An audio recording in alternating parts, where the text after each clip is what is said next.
সংবিধানও একটা মূর্তির মতো। বাংলাদেশের সংবিধান কি একটা মূর্তি? এই সংবিধানের দোহাই দিয়ে, সংবিধানের মান্যতার দোহাই দিয়ে আল্লাহকে অস্বীকার করা হয়, আল্লাহর বিধানকে বর্জন করা হয়, তাই না? তাইলে যে সংবিধানটা একটা সেরেকের বস্তু, বাংলাদেশে একটা মূর্তি। সংবিধানগুলো বলবে না তোমরা আমাদেরকে তো মানো নাই, আমাদের উপাসনা করো নাই, তোমরা তো তোমাদের নিজেদের নফসের গোলামি করছো, আমাদেরকে সামনে রাখছো, আমাদেরকে মানো নাই। রব্বি ইয়াসসির ওয়ালা তুআসসির ওয়া তাম্মিম আলাইনা বিল খায়র। আলহামদুলিল্লাহ, আজকে আমরা সূরা ইউনূসের 26 নম্বর আয়াতে কারিমা থেকে 30 নম্বর আয়াতে কারিমা পর্যন্ত তেলাওয়াত করেছি।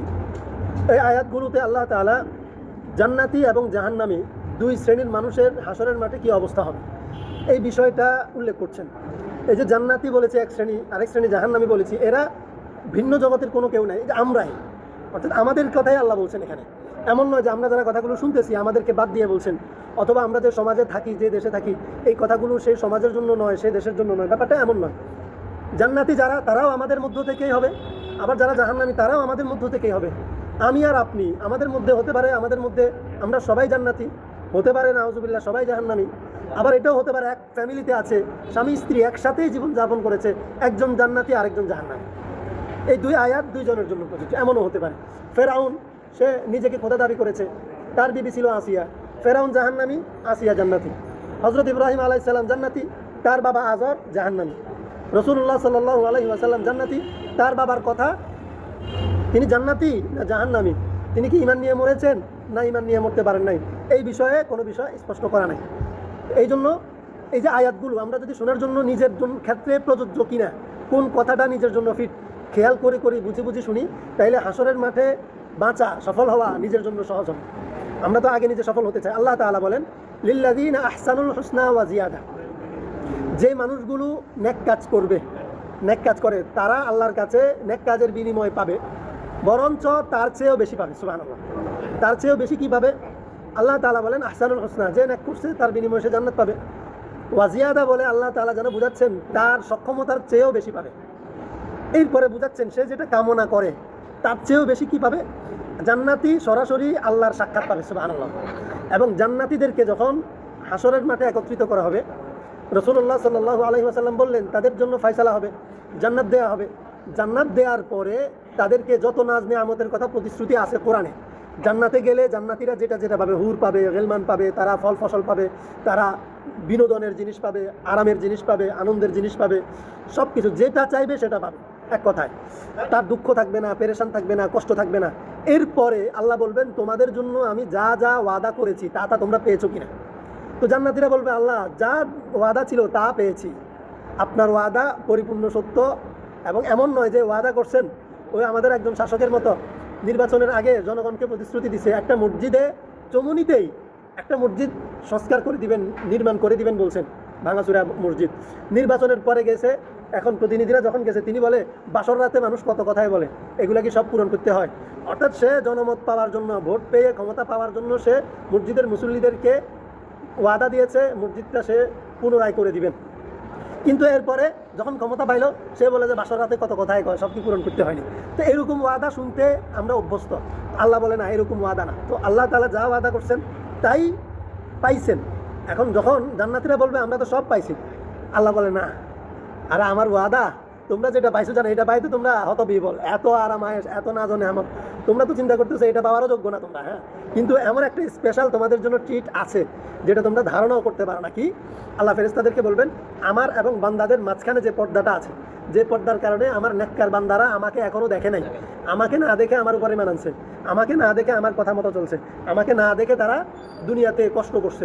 সুতরাং আজকে আমাকে দেখবে, এটা হচ্ছে তাদের জন্য সবচেয়ে বড় ট্রিট, সবচেয়ে বড় পাওনা। আল্লাহ যখন পর্দা সরাই দিবেন, জান্নাতীরা আল্লাহকে দেখবে এক নজরে 70,000 বছর। সুবহানাল্লাহ, এক নজরে, এক নজরে, মানে চোখের পলক মারবে না। এত আল্লাহকে দেখলে কেমন ভালো লাগবে, কোনো চাহিদা থাকবে না, কোনো ক্ষুধা থাকবে না। দেখেন না, দুলা বউয়ের জন্য সে সকালে বের হয়েছে, সবার সামনে খানা, তার জন্য বড় সাগরানা দেওয়া হয়েছে, সে মুখের রুমাল সে খায় না, কারণ সে তো স্পেশালের অপেক্ষায়। তো জান্নাতীদের জন্য সবচেয়ে আনন্দের এবং সবচেয়ে বড় প্রাপ্তি হইল জান্নাতীরা আল্লাহকে সাক্ষাৎ পাবেন, আল্লাহর সাক্ষাৎ পাবেন, আল্লাহকে সচক্ষে দেখবেন। সুবহানাল্লাহ। তো আল্লাহ এই জন্য বলছে ওয়াজিয়াদা, যারা জান্নাতি হবে, নেক কাজ করবে, তাদেরকে আল্লাহ তাদের আমলের তুলনায় অনেক বেশি দিবেন। সুবহানাল্লাহ, তাদের কামনার চেয়ে বেশি দিবেন। আমরা দুনিয়া তো বেশি পাইতে চাই, আগ্রহী, তো আল্লাহ তো বেশি দিতে সক্ষম, তাই না? তাহলে আল্লাহর কাছে আমরা কেন বেশি চাইবো না? এটা আমাদের দুর্বলতা। ওয়ালা ইয়ারহাকু উজুহাহুম কাতারুন ওয়ালা যিল্লাহ। হাসরের মাঠে যেরকম জাহান্নামীরা বিমর্ষক থাকবে, একবারে টেনশনে থাকবে, পেরেশানে থাকবে, আল্লাহ বলেন যে জান্নাতীরা হাসরের মাঠেও তারা যে শুধু জান্নাতে গিয়ে আরাম করবে সেটা নয়, হাসরের মাঠেও জান্নাতীদের অবস্থা এমন হবে যে সেখানেও তাদের কোনো পেরেশানি থাকবে না, টেনশন থাকবে না। সুবহানাল্লাহ। তাদের অসম্মান হবে না হাসরের মাঠেও। উলাইকা আসহাবুল জান্নাহ। কেন? কারণ এরা জান্নাতের অধিবাসী, জান্নাতি, এরা ভিআইপি পার্সন। হাসরের মাঠে যারা ভিআইপি তাদের আর কষ্টের কোনো সম্ভাবনা আছে, সুযোগ আছে? নাই।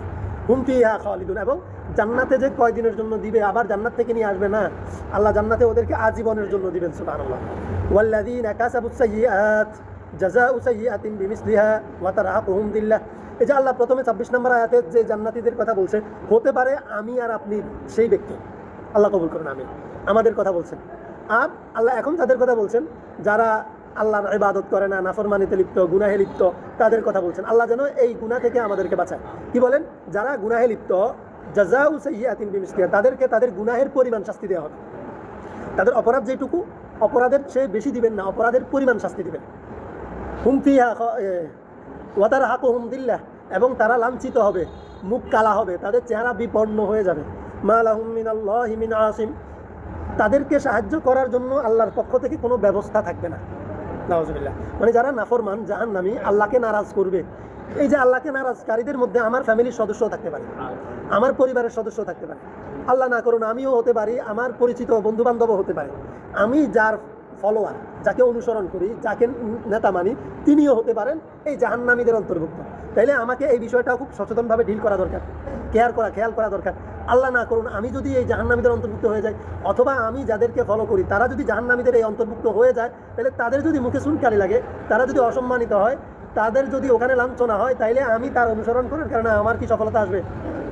তাহলে এই ক্ষেত্রে দুনিয়াতে এই বিষয়টাও সচেতনভাবে ডিল করা দরকার। একজন মুমিনের চিন্তা থাকবে, আরে দূর চলছি আর কয়দিনের একটু সুবিধা লইল না। মুমিনের চিন্তা থাকবে হুট করে যদি আমি মারা যাই এই নাফরমানির ভিতরে, এই গুনাহের মধ্যে ডুব দিতে গিয়েই যদি আমি মারা যাই, তাইলে তো আমিও লাঞ্ছিত হব, তাইলে তো আমিও অসম্মানিত হব, তাইলে তো আমার জন্য আল্লাহ সাহায্য পাঠাবেন না। মানে আল্লাহ তো আমাকে কোনোভাবে সাহায্য করবেন না হাসরের মাঠে। আর হাসরের মাঠে যদি সাহায্য না পাই, তাইলে কী রকম পেরেশানির মুখোমুখি আমাকে হইতে হবে, কীরকম যন্ত্রণার মুখোমুখি হইতে হবে। দেখেন না, দুনিয়াতে যদি আমার বিপদে আমি কোনো সহযোগী না পাই, তাহলে পেরেশান হয় না, কষ্ট থাকে। তাহলে এটা দিয়ে বুঝবো হাসরের মাঠের কষ্টটা কীরকম কঠিন হইতে পারে। মা লাহুম মিনাল্লাহি মিন আসিম কাআন্নামা উগশিয়াত উজুহুহুম কিতআম মিনাল লাইলি মুজলিমা। আল্লাহ তাআলা বলেন, আল্লাহ তাআলা তাদের চেহারার মধ্যে পর্দা ঢেলে দিবেন। কিসের পর্দা? অন্ধকারের পর্দা, চাদর, অন্ধকারের চাদর, জুলুমের চাদর, পেরেশানির চাদর, লাঞ্ছনার চাদর আল্লাহ তাদের চেহারায় ঢেকে দিবেন। কেউ বিপদে পড়লো মনে হয় না, কয় না তার মাথাতে যেন বাজ পড়ছে, চেহারা একবারই বিমর্ষ, পেরেশানি কুচকে যায়, তার চেহারা কিরকম লাল হয়ে যায় অথবা কালো হয়ে যায়, পেরেশানির মধ্যে পড়ে যায়। আল্লাহ বলেন এই জাহান্নামীদের অবস্থা হাসরের মাঠে এমন হবে যে কিতআম মিনাল লাইলি মুজলিমা, যেন তার চেহারার মধ্যে অন্ধকারের চাদর লেপে দেওয়া হয়েছে, অন্ধকারের চাদর দিয়ে তার চেহারা ঢেকে দেওয়া হবে। উলাইকা আসহাবুন নার, সে জাহান্নামের অধিকারী। হুম ফিহা খালিদুন, সে জাহান্নামে চিরকাল থাকবে। নাউজুবিল্লাহ। তাহলে এখানে জান্নাতীদের ব্যাপারে বলছেন উলাইকা আসহাবুল জান্নাহ, যারা জান্নাতীদের হবেন, হুম ফিহা খালিদুন, তারা চিরস্থায়ী জান্নাতি হবেন। এখানে চিরস্থায়ী জাহান্নামীদের কথা বলছেন, যারা জাহান্নামী হবে তারা চিরস্থায়ী জাহান্নামী হবে। আল্লাহ মাফ করুন। হ্যাঁ, এমনি আল্লাহ তাআলা জাহান্নামীদের মধ্য থেকে কিছু মানুষকে বিশেষভাবে দয়া করবেন, কিন্তু যাদের জন্য জাহান্নামী ফাইসালা হবে। একটা হচ্ছে কারোর জন্য বিনা হিসাবে জাহান্নামী, কোনো হিসাব নিকাশের দরকার নেই, যাও তুমি জাহান্নাম, ফারিকুন ফিল জান্নাহ ওয়া ফারিকুন ফিস সাঈর। একদল জান্নাতি, একদল জাহান্নামী, দুই দল করবেন। এই দুই দলের মধ্যে একদল চিরস্থায়ী জান্নাতি, একদল চিরস্থায়ী জাহান্নামী। যেই লোকটাকে শাস্তি দিতে প্রয়োজন হবে, শাস্তি দেওয়ার পরে যখন তাকে জান্নাতে নিয়ে আসবেন, তখন সে জান্নাতে চিরস্থায়ী, অর্থাৎ যেই লোকটা জান্নাতে ঢুকবে আজীবনের লাই ঢুকবে। সুবহানাল্লাহ। আল্লাহ আমাদেরকে জান্নাতীদের অন্তর্ভুক্ত করুন, আমিন। আমাদের মুরব্বীরা যারা কবরের মধ্যে আছেন তাদেরকেও জান্নাতীদের অন্তর্ভুক্ত করুন, আমিন। ওয়া ইয়াউমা নাহশুরুহুম জামিআ। এখানে আল্লাহ খুবই ইম্পর্টেন্ট একটা বিষয় বলছেন, সেটা হচ্ছে যে যারা মূর্তি পূজা করে, অথবা যারা ব্যক্তি পূজা করে, যারা নেতা পূজা করে, নেত্রী পূজা করে, বিভিন্ন রকমের অপকর্মের সাথে মানুষ থাকে না, বিভিন্ন সিস্টেমকে মানুষ তার রবের জায়গায় নিয়ে আসছে। মানে আল্লাহর কাছ থেকে মানুষ যে বিষয়গুলো কামনা করতো, যেই জায়গাগুলোতে আল্লাহকে এককভাবে মান্য করতো, অনুকরণ করতো, সেই জায়গাগুলোতে মানুষ যেই জিনিসগুলোকে মান্য করে, কখনো ব্যক্তিকে, কখনো সংগঠনকে, কখনো সংবিধানকে, কখনো রাষ্ট্রকে, কখনো চেতনাকে, কখনো মূর্তিকে, এক এক জায়গায় এক এক বিষয়কে মানুষ ফলো করে, তাই না? মানে আল্লাহর জায়গায় তারা গ্রহণ করে যে জিনিসগুলো আল্লাহ থেকে নিত, বা যেই জায়গায় আল্লাহকে সে মান্য করত, সম্মান করত, সেই জায়গায় আল্লাহর বিপরীতে অন্য কিছুকে সে স্থান দিয়েছে। এই মানুষগুলোর ব্যাপারে আল্লাহ বলছেন ওয়ায়াউমা নাহশুরুহুম জামিআ, আল্লাহ তাদের সবাইকে হাসরের মাঠে একসাথ করবেন, সবাইকে, তাদেরকে যাকে অনুসরণ করছে, আল্লাহর সাথে শিরক করছে যার সাথে, তাকে। অর্থাৎ সহজে যদি বলি যে সংবিধানকে, দেখেন না কোরআনের বিপরীতে সংবিধানের দোহাই দেয়, তাই না? তাহলে আল্লাহর বিপরীতে সংবিধানকে, তো সংবিধানকে তাদের সামনে দাঁড় করাবেন আল্লাহ। আবার মূর্তি পূজা যারা করে তাদের মূর্তিকে তাদের সামনে দাঁড় করাবেন আল্লাহ, সবাইকে একসাথ করবেন। তাদের নেতা যা বলছে তা, তো নেতাকে ওদের সামনে একসাথ করবেন। পাথরের মূর্তি, মাটির মূর্তি, যত রকমের যত কিছু ছিল সব কিছুকে সামনে দাঁড় করাবেন, শহীদ মিনারকে সামনে দাঁড় করাবেন, সব কিছুকে, মানে যেই যেই বস্তু ব্যক্তিগুলোকে আল্লাহর মোকাবেলায় শিরকের জায়গায় দাঁড় করানো হয়েছে, সেই বস্তু ব্যক্তিগুলোকে এবং উপাস্য এবং উপাসক দুইজনকে একসাথ করবেন হাসরের মাঠে, করে তাদেরকে বলবেন যে তোমরা তোমাদের মতো আলাদা হয়ে দাঁড়ায় যাও, তোমরা সবাই। এমনকি কাঠের মূর্তি, বাঁশের মূর্তি, পাথরের মূর্তি, যা যা মাটির মূর্তি, সবাইকে ওই দিন আল্লাহ আকৃতি দিবেন, একটা প্রাণ দিয়ে দিবেন। সংবিধানও একটা মূর্তির মতো, বাংলাদেশের সংবিধান কি একটা মূর্তি। এই সংবিধানের দোহাই দিয়ে, সংবিধানের মান্যতার দোহাই দিয়ে আল্লাহকে অস্বীকার করা হয়, আল্লাহর বিধানকে বর্জন করা হয়, তাই না? তাইলে যে সংবিধানটাও একটা শিরকের বস্তু, বাংলাদেশে একটা মূর্তি। তো এই স্থাপনাগুলোকেও বা এই বস্তুগুলোকেও ওখানে একসাথ করা হবে, করে আল্লাহ বলবেন যে তোমরা আলাদা হয়ে যাও, যারা উপাস্য যারা উপাসক আলাদা হয়ে যাও। হয়ে গেলে তাদেরকে যখন বলবেন যে তোমরা এই সব বস্তুকে সামনে রেখে আমাকে অবজ্ঞা করছো, আমাকে অস্বীকার করছো, ফাযাইয়ালনা বাইনাহুম সুম্মা নাকুলু লিল্লাযীনা আশরাকু মাকানাকুম আনতুম ওয়া শুরাকাউকুম, যাদেরকে শিরক করা হয়েছে, যাদেরকে এই আল্লাহর মোকাবেলায় যাদের উপাসনা করা হইতো তাদেরকে সহ, ফাযাইয়ালনা বাইনাহুম ওয়া ক্বালা শুরাকাউকুম মা কুনতুম ইয়ানা তা'বুদুন, তখন তাদের ওই শিরকি বস্তুগুলো আল্লাহকে বলবে আল্লাহ এরা আমাদের উপাসনা করে নাই, অস্বীকার করবে। আল্লাহ কি করবেন? ফাযাইয়ালনা বাইনাকুম ওয়া শুরাকাকুম, যে ওদের বস্তু থেকে দুজনটা আলাদা করে দেবে, যে একটা সম্পর্ক চিহ্ন করে দেবেন। তখন এরা ওয়া ক্বালা শুরাকাউহুম মা কুনতুম ইয়ানা তা'বুদুন, ওরা বলবে যে তোমরা আমার উপাসনা করো নাই, অর্থাৎ মূর্তিগুলা বলবে, সংবিধানগুলো বলবে না তোমরা আমাদেরকে তো মানো নাই, আমাদের উপাসনা করো নাই, তোমরা তো তোমাদের নিজেদের নফসের গোলামি করছো, আমাদেরকে সামনে রাখছো, আমাদেরকে মানো নাই, আমরা তো মানবা কেমনে, আমাদেরকে মানবা কেমনে? তারা বলে যে আমরা তো নিজেরাই অচল ছিলাম, অচল ছিল না। ইন্না ফাকাফা বিল্লাহি শাহিদাম বাইনানা ওয়া বাইনাকুম, এখন এই জায়গায় ওই মূর্তিগুলা বলবে যে দেখো তোমরা বলো যে তোমরা আমাদের উপাসনা করছো, আর আমরা বলি যে তোমরা আমাদের উপাসনা করো নাই, এখন এইটার সাক্ষী বা ফায়সালা কে দিবেন? বলে যে এই আমাদের এই দাবির এবং তোমাদের দাবির পক্ষে বিপক্ষে ফায়সালা হবেন আল্লাহ, সাক্ষী হবেন কে? আল্লাহ। আরে তারা যারে আল্লাহ বানাইতো, যারে আল্লাহর মোকাবেলা দাঁড় করাইতো, সে নিজে আল্লাহর গোলামি করতে শুরু করবে, সে নিজে অস্বীকার করবে, তার সঙ্গ দিবে না। ফাকাফা বিল্লাহি শাহিদাম বাইনানা ওয়া বাইনাকুম, আমাদের এবং তোমাদের মাঝে আজকের দিনে ফায়সালাকারী হবেন আল্লাহ। ইন কুন্না আন ইবাদাতিকুম লাগাফিলিন, তোমরা যখন আমাদের ইবাদত করছো তখন কি আমাদের কোনো কিছু বলার শক্তি ছিল? আমাদের কি জীবন ছিল, প্রাণ ছিল? আমরা কিছু জানতাম? আমরা কি কিছু বুঝতাম? আমরা কি তোমাদেরকে কখনো কিছু বলেছি? বলি নাই তো। সংবিধানও তোমরা তৈরি করছো, আইনও তোমরা বানাইছো, আবার আইন তোমরা মানছো, এখন দোহাই দাও সংবিধানের। আমার কি দোষ? আমার অস্তিত্ব তো আমি দেই নাই, তোমরা দিছো, দোষ তোমাদের। মূর্তিও তোমরা বানাইছো এবং মূর্তি পূজাও তোমরা করছো, আমার অস্তিত্ব তো আমি দেই নাই, তাহলে সব দোষ তো তোমাদের, আমার তো কোনো দোষ নাই। আমার অস্তিত্ব আমি দিই নাই, তোমাদেরকেও আমি আমার পক্ষে রাখি নাই, তোমরাই করছো। অর্থাৎ তোমরা তোমাদের নফসের গোলামি করছো, তোমাদের যেটা মন চাইছে, যেটা ভালো লাগছে তোমরা সেটা করছো, এখন তোমরা আমাদেরকে আসামি বানাচ্ছ। আমরা আসামি না, তোমরা নিজেরাই আসামি।